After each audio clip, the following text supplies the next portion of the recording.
Hello, Dull Bedsit Blogger here, and welcome to QADFF 18.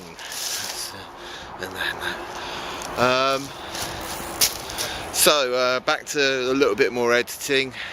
Not a huge editing extravaganza, but back to a bit of editing. And Phuket 69, I think their name is. He'll be there.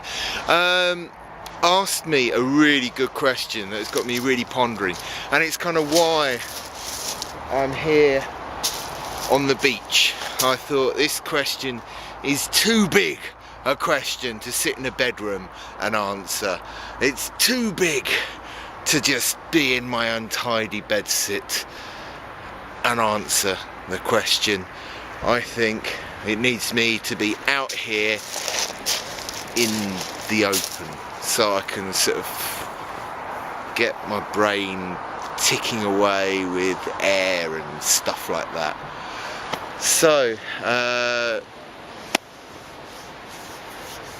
Phuket 69 asked me, what was it that made me come to being a human being? And they also said I've got to be aware that there's someone who believes in rebirth and reincarnation and stuff like that. I think those were their words. I haven't written down the words that they written exactly, but I understand where you're coming from. I personally don't have any belief system.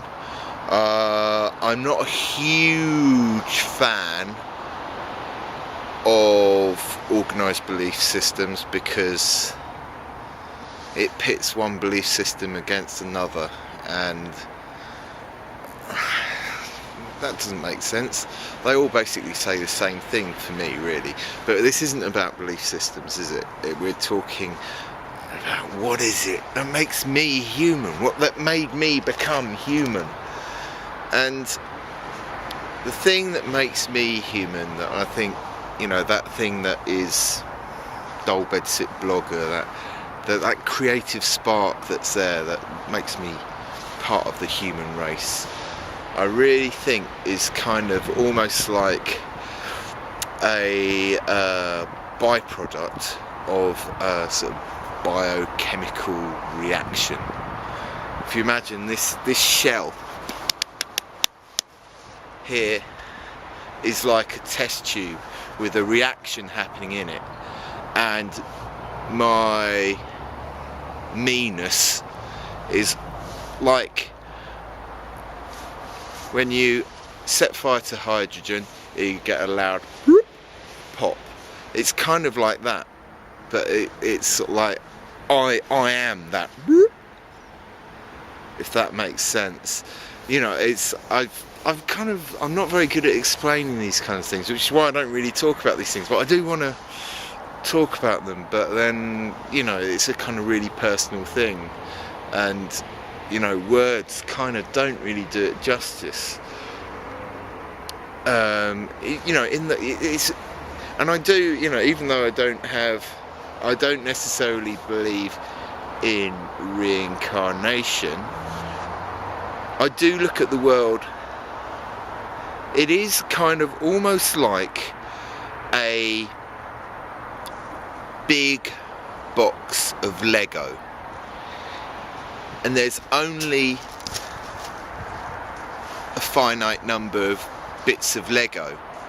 So for everything to be made, you have to take something else apart to make something else. So all the little bits of me were once something else. There was a fantastic program on TV that was all about decomposition, and they were able to tag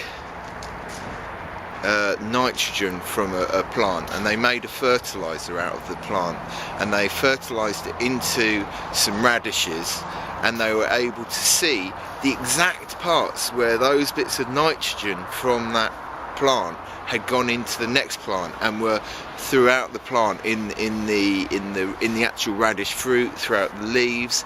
And it's, I find that kind of that is reincarnation. You know, you don't have to have this, you know, even though I'm looking at it like a kind of scientific-ish way, you know, layman science way, that is amazing enough. For me, I don't need there to be an afterlife, or for there even to be a soul. The fact that knowing that my little atoms of me have been in other humans, have been in other things I've eaten, and they've turned into bits of me, that's amazing enough. You know, I've got a friend who I see regularly, and we quite often chat about this, and he can't believe that I'm like quite happy that when I die, that's it for Dull Bedsit Blogger. There is no more Dull Bedsit Blogger. I don't wander around as a ghost. The world is amazing enough without having to have all those sort of like heavens and stuff like that, or even having a soul. You don't need that. The world's amazing enough as it is, and you know, there's only a finite amount of building blocks to make everything. So, you know, that's why it's really important for us to conserve our energy and our fossil fuels, because we've only got a limited amount. And the same with making more and more humans. The more and more humans you make, the less and less of other stuff. And it does, you know, it really does feel like the world works in, you know, little ripples, and everything's got its place in this machine. It's like we're just part of a cog turning. Maybe we've become a bit too much of a self-replicating cog, and we're producing too much of ourselves. That's my personal opinion. But I find that amazing enough. There doesn't need to be any more than that. The fact that, you know, when I'm broken down, once I'm dead, that I'll be broken down and my atoms and particles will be taken into something else, absorbed somehow. Whether I'm burnt, the energy will be used and converted into something else, or whether I'm buried and plants absorb me, and a sheep eats a bit of grass that I've been absorbed by, and I'm kind of part of that sheep. You know, that is amazing enough.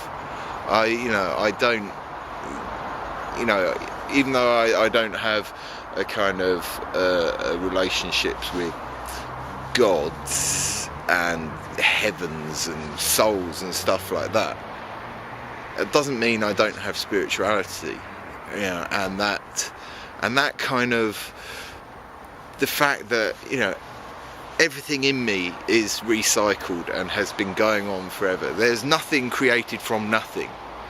There's always been something to add on and build, you know, whether it is me taking parts from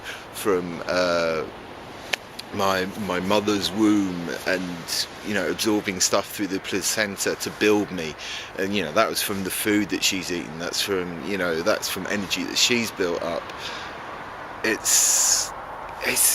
That is just amazing in itself. So, you know, that's, I probably haven't explained myself very clearly, but that's amazing enough, you know, to know that everything carries on. It's like these,